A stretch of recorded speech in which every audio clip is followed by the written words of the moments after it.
What's up guys, my name is Parul and you're watching Parul TV.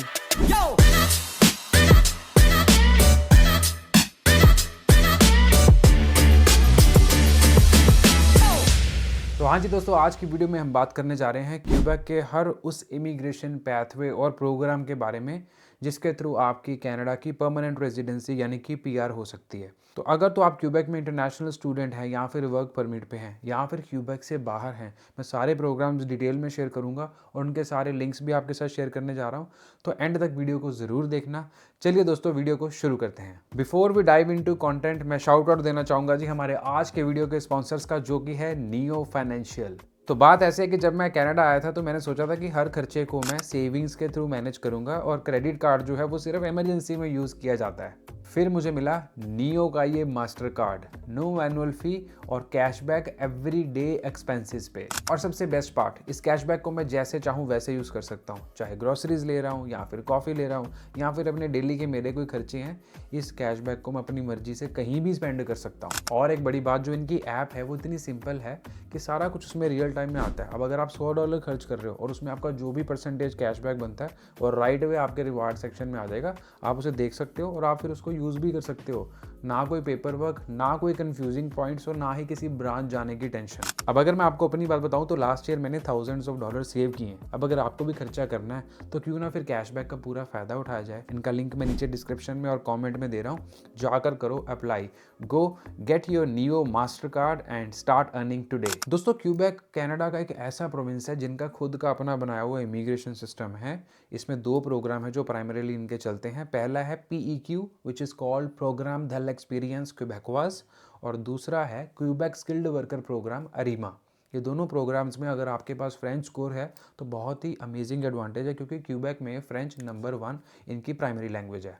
तो चलिए दोस्तों, बात करते हैं कि जो क्यूबेक में स्टूडेंट्स रह रहे हैं उनके लिए पीआर लेने का सबसे बेस्ट रास्ता क्या है, और वो है जी PEQ ग्रेजुएट स्ट्रीम। अब इसकी रिक्वायरमेंट सुन लो क्या है। सबसे पहली रिक्वायरमेंट ये है कि आप क्यूबेक के किसी पब्लिक कॉलेज या यूनिवर्सिटी के किसी डिप्लोमा या डिग्री के अंदर पढ़ाई करके ग्रेजुएट हुए होने चाहिए, और उसमें जो आपके आवर्स ऑफ ट्रेनिंग है वो होने चाहिए 1800 आवर्स। 1800 आवर्स अगर आपने पढ़ाई करी हुई है तो और आप क्यूबेक के किसी पब्लिक कॉलेज में हो तो ये रिक्वायरमेंट आपकी डन है।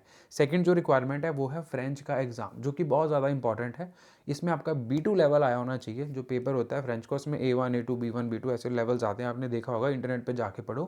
अगर आप फ्रेंच के एग्ज़ाम में B2 लेवल ले लेते हो तो आपको पेपर देना है TFAC TEFAQ या फिर TCF। इन दोनों के थ्रू अगर आप B2 लेते हो तो आपकी ये सेकंड रिक्वायरमेंट भी पूरी होती है।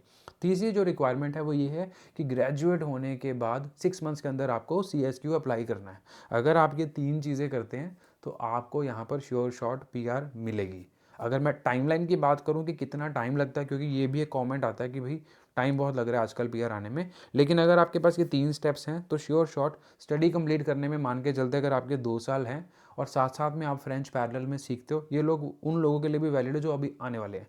ठीक है, अगर आप साथ साथ में फ्रेंच सीखते हो और आप CSQ जो है वो अपनी 6 मंथ्स ऑफ ग्रेजुएशन में अप्लाई कर देते हो, CSQ की जो प्रोसेसिंग है उसको 3 से 6 महीने लगते हैं। पहले आप यहाँ पर पढ़ाई करने आओगे, उसके बाद आप अपना जो है वर्क परमिट लोगे, इसके बीच में आप अपना CSQ अप्लाई करोगे, आपको 6 के महीने CSQ करने में लग जाएंगे, बकायदा कि आप अपनी फ्रेंच पहले पढ़ चुके हुए हो। और दूसरा स्टेज होगा फेडरल पीआर लेना। एक बार आपके पास CSQ आ गया विच is called certificate they selection due Quebec, ये यहाँ का एक सर्टिफिकेट होता है कि जैसे प्रोविंशियल पीआर काइंड ऑफ होगी, वो आ गई। उसके साथ ही उस पेपर के बेस के आप अपनी फेडरल पीआर लगा दोगे, जो कि एक बस फॉर्मेलिटी का स्टेप होता है, वो थोड़ा सा टाइम लेता है, 6 से 12 महीने। तो क्यूबेक आपको बोल देगा कि आप सर्टिफाइड हो, इसके बाद आपको अपनी फेडरल पीआर लगानी है।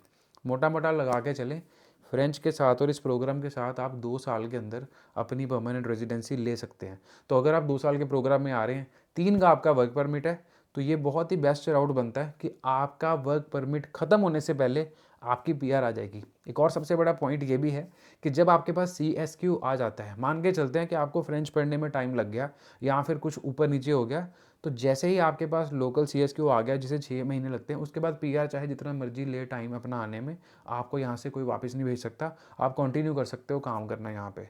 मेरे साथ ऐसी सिचुएशन ही हुई थी, मेरा CSQ लेट हो गया था, जिसके चक्कर में मेरा वर्क परमिट एक्सपायर हो गया था, तो CSQ के थ्रू मेरे को एक्सटेंशन मिल गई थी, विच इज़ मीन्स कि एक बार आपके पास वो डॉक्यूमेंट आ गया, you are good to go, आप यहाँ पर सेट हो। अब एक और बहुत इंपॉर्टेंट पॉइंट है कि जून 2025 तक ये वाला जो प्रोग्राम है वो भी पॉज्ड है, ये वापस स्टार्ट होगा विद सम न्यू कंडीशंस। तो जून तक इन्होंने इसे होल्ड पे लगाया हुआ है। तो क्यूबेक की जो वेबसाइट है वो ज़रूर चेक करते रहो, न्यूज़ भी चेक करते रहो। जून तक अगर आप अपनी फ्रेंच कर सकते हो तो और भी बढ़िया है, लेकिन अगर आप यहाँ पे हो तो ये वाला बेस्ट शॉट है आपके लिए। तो चलिए दोस्तों, अब उन लोगों की बात करते हैं फॉर वर्कर्स इन क्यूबेक। आप क्यूबेक में हैं, आपके पास वर्क परमिट है, तो अब आप कौन सा PEQ लेंगे? तो PEQ का एक और स्ट्रीम है जिसे बोला जाता है टेम्परेरी वर्कर स्ट्रीम। इसके अंदर जो रिक्वायरमेंट्स हैं वो भी बड़ी कमाल की हैं, देख लो। 2 साल आप यहाँ पे फुल टाइम क्यूबेक में काम कर रहे होने चाहिए, विच मीन्स कि आपका जो भी वर्क एक्सपीरियंस है उसमें से 2 साल मिनिमम आपके क्यूबेक में पूरे लगे होने चाहिए इन अ फुल टाइम जॉब। दूसरा जो रिक्वायरमेंट है वो ये है कि आपके पास वर्क परमिट वैलिड होना चाहिए, जो कि आपके पास होगा। और जो तीसरा रिक्वायरमेंट है वो है फ्रेंच लेवल B2 अगेन। अब मोटा मोटा इसमें भी आपने टेफ या TCF का एग्ज़ाम देना है। तो अगर आपके पास पढ़ाई नहीं है और आपने यहाँ पे 2 साल जॉब कर ली है क्यूबेक में, तो ये प्रोग्राम भी आपके लिए बेटर है।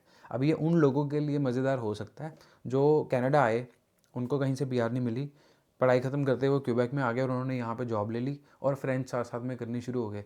जैसे ही आपको 2 साल होंगे, आप इस स्ट्रीम के अंदर जो है वो अपनी फ़ाइल लगा सकते हो। अब इसके अंदर टोटल वही वाला प्रोग्राम है, 2 साल आपका काम होना चाहिए। जब फाइल लगाओगे 6 महीने आपको उसके लगेंगे, उसके बाद 6 से 12 महीने आपकी PR को लगेंगे। मोटा मोटा अगेन अगर आप ज़ीरो से स्टार्ट कर रहे हो तो 2 से ढाई साल में इसके अंदर भी आपकी PR हो सकती है। अब ये चीज़ का खास ख्याल रखना कि आपके पास जो वर्क परमिट है बहुत ही इंपॉर्टेंट है। तो किसी फालतू के प्रोविंस में बैठ के अपना टाइम वेस्ट मत करो। ऐसे की जगह पे आओ जहाँ पर आपको श्योर शॉट दिख रहा है कि आपको सिर्फ एक एक्स्ट्रा एफर्ट ये डालना है कि आपको लैंग्वेज रिक्वायरमेंट पूरी करनी है। जॉब तो आप यहाँ पर आकर ढूंढ ही लोगे, तो जल्दी से जल्दी यहाँ पे जॉब ढूंढो, जॉब के अंदर लगो, 2 साल लगाओ, फ्रेंच का पेपर दो और निकालो अपनी PR बारों बार। बाकी जगहों पे बहुत बुरा हाल है CRS का, मैं आपको बता रहा हूँ, काफ़ी कॉम्पिटिटिव होता जा रहा है। ऑल एट गाइज, अब बात करते हैं उन लोगों के बारे में जो कि क्यूबेक में है ही नहीं, बाहर हो, किसी दूसरे प्रोविंस में हो, इंडिया में हो या फिर किसी गल्फ कंट्री में बैठे हुए हो और आपको यहाँ की PR चाहिए कनाडा की। तो क्यूबेक के रास्ते आप कैसे ले सकते हैं? सबसे पहली requirement again French B2 level, बहुत ही इंपॉर्टेंट है। प्रोग्राम का नाम है अरीमा, बाय द वे मैं बताना भूल गया। हाँ, तो अरीमा प्रोग्राम में आप अप्लाई कर सकते हो। फ्रेंच का जो लेवल है वो B2 चाहिए। उसके बाद आपका एजुकेशन एंड वर्क एक्सपीरियंस लगेगा, वो देखो इनकी वेबसाइट के ऊपर जाके। जॉब ऑफ़र चाहिए आपको क्यूबेक से, वेरी इंपॉर्टेंट, यहाँ के एम्प्लॉयर से आपको जॉब ऑफ़र चाहिए। ये जॉब ऑफ़र और दूसरा फ्रेंच, ये तो मतलब बहुत ही मोटी रिक्वायरमेंट्स हैं, इसके बिना तो बात आगे बढ़ेगी ही नहीं। उसके बाद अगर आपके पास आपकी वाइफ या हस्बैंड के फ्रेंच के पॉइंट्स हैं, अगर उनके पास फ्रेंच के कोई लेवल्स हैं तो उसके आपको एडिशनल बोनस पॉइंट्स मिलेंगे। अगर आप ये सारी रिक्वायरमेंट्स 1 2 3 4 पूरी करते हो, French B2, education and work experience, job offer from Quebec and finally spouse के फ्रेंच के अगर आपके कुछ पॉइंट्स हैं तो आप रीमा के अंदर फाइल लगा सकते हो। इसकी जो टाइमलाइन है वो सबसे कम है। द रीज़न बिकॉज इसमें ज़्यादा आपका पढ़ाई का या जो वर्क एक्सपीरियंस है वो लगेगा, प्लस फ्रेंच लगेगा। मोटा मोटा अगर हम बात करके चलें तो 1.5 से 2 साल के अंदर आपकी PR इसमें भी हो जाएगी। पहले आप अपनी प्रोफाइल क्रिएट करोगे रीमा पे जाके, फिर आप फ्रेंच का टेस्ट करोगे, उसके बाद आप वेट करोगे इनविटेशन की, जो कि 3 से 9 महीने के बीच में आ जाता है। जैसे इनविटेशन टू अप्लाई आता है उसके बाद आप CSQ करोगे, जैसे ही CSQ आता है 6 महीने बाद फिर आप PR लगा दोगे, जो एडिशनल 6 से 12 महीने लेते हैं। अब मोटा मोटा आप कह सकते हो कि ये क्यूबेक का एक्सप्रेस एंट्री प्रोग्राम है, जिसमें सारे आपके जो मेट्रिक्स हैं उसके बेसिस के ऊपर आपको वो अपना यहाँ पर इनविटेशन देते हैं। लेकिन बहुत सारे लोग इसमें भी PR ले रहे हैं। देखो, आप एक चीज़ इसमें सभी में कॉमन ये है कि फ्रेंच तो बहुत ही ज़्यादा मैंडेटरी बनता जा रहा है अब कनाडा के अंदर, अगर आपको यहाँ पे सस्टेन करना है या फिर PR लेनी है। तो चलिए दोस्तों, अब कंक्लूजन पे आते हैं, बात करते हैं कि why French is super important. आपने देख लिया कि इनके हर प्रोग्राम में वो कह रहे हैं कि भाई फ्रेंच करो, B2 लेवल करो, बहुत इंपॉर्टेंट है। और दूसरी चीज़ ये है कि अगर आप एक्सप्रेस एंट्री की भी बात करें, मान लो आप क्यूबेक में नहीं आ रहे हो, तो वहाँ पे अगर आपका CLB 7 है फ्रेंच में, तो आपको एडिशनल 50 बोनस CRS पॉइंट्स मिलते हैं। दोनों की जगह पे आप देख लो, क्यूबेक ने तो अनाउंस कर दिया होगा कि वो अपने 2025 में जितने भी पूल ऑफ इमिग्रेंट्स हैं उसमें से 95% उन लोगों को प्रेफर करेंगे जिनके पास फ्रेंच है। इंग्लिश तो बात सेट थी, लेकिन अगर आप फ्रेंच कर रहे हो तो देखो पूरे कनाडा में ही, नॉट ओनली क्यूबेक, आपको एडवांटेज है और बहुत बड़ा एडवांटेज है इमिग्रेशन पर्सपेक्टिव से। यू कांट इवन बिलीव कि नॉर्मली पॉइंट्स की, अगर 50 पॉइंट्स की कितनी वैल्यू है अगर आप बाहर जाके काम करने लगते हो। तो भाई अगर नहीं सीख रहे या कभी प्लान है आने का, या फिर स्टूडेंट हो, किसी भी जगह पे हो, ये वीडियो देख रहे हो, या आपका अगर कोई दोस्त है, भाई है, कोई रिलेटिव है, उनको बोलो फ्रेंच पढ़ो, बहुत इंपॉर्टेंट बनती जा रही है। और क्यूबेक के अंदर तो खासकर जो फ्रेंच कोर्सेज़ हैं गवर्नमेंट उनको फ्री में भी पढ़ाती है, बहुत सारे यहाँ पे रिसोर्सेज हैं, तो चेक कर सकते हो। अगर आप इंडिया में हो तो आपके लिए बहुत बढ़िया एडवांटेज है भाई, इंडिया में टीचर्स फ्रेंच कोर्सेज़ और जितने भी इंस्टीट्यूट्स हैं बहुत कम पैसे लेते हैं। अगर आप कनाडा में आके पढ़ोगे it's gonna cost you lot of money, I think $40 to $50 per class से स्टार्ट होता है, and this takes hundreds of hours. Even Quebec में भी अगर आपको जॉब कल को अप्लाई करनी है, बाहर हो पढ़ के आप यहाँ पे अप्लाई कर सकते हो, आपकी एजुकेशन प्लस आपकी लैंग्वेज स्किल्स आपके काम आएंगी। तो बाकी दोस्तों अगर आपको अभी भी कन्फ्यूजन है कि कौन सा स्ट्रीम आपके लिए बेस्ट है, नीचे कमेंट करो, और अगली वीडियो में मैं क्या शेयर कर सकता हूँ, क्या डिटेल में एक्सप्लेन करूँ, वो भी अगर आप चाहते हो तो कमेंट करके बताओ। इंस्टाग्राम पे मुझे फॉलो कर लो, इंस्टाग्राम आईडी है मेरी @connectparul, वहाँ पर मैं latest news and updates share करता रहता हूँ। बाकी अगर आप चाहते हो कि स्पेसिफिकली क्यूबेक से रिलेटेड, क्योंकि मुझे अब यहाँ पे 10 साल से ज़्यादा हो गए हैं, क्या शेयर कर सकता हूँ मुझे ज़रूर बताइए। यही थी जी मेरी आज की वीडियो। जिन लोगों ने अगेन नियो का मास्टर कार्ड नहीं लिया हुआ, go check out their website, link मैं नीचे दे रहा हूँ, जाकर आप एक बार देख लो। अमेजिंग कार्ड है, not only as a sponsor, जब ये मेरे पास नहीं भी आए थे ना तब से मैं इनका कार्ड यूज़ कर रहा हूँ, तो मैंने काफ़ी बेनिफिट्स लिए। इनकी ऐप में जाके देखोगे बहुत सारे फीचर्स हैं, और वर्चुअल कार्ड तो आपको राइट अवे 10 मिनट में मिल जाता है जैसे आप फॉर्म भरते हो, तो जाकर चेकआउट कर लो। रेफरल प्रोग्राम्स भी हैं इनके, आप लोगों को रेफर करते हो उसमें भी पैसे शैसे बनते हैं, बड़ा कुछ है, जाकर डिटेल्स में देखो, लिंक मैं नीचे दे रहा हूँ अगेन। यही थी जी मेरी आज की वीडियो। चैनल को कर दो सब्सक्राइब जिन लोगों ने नहीं किया हुआ, बाकी क्वेश्चन है तो करो जी कॉमेंट। मिलते हैं जी next week in another vlog. Till then keep watching Parul TV.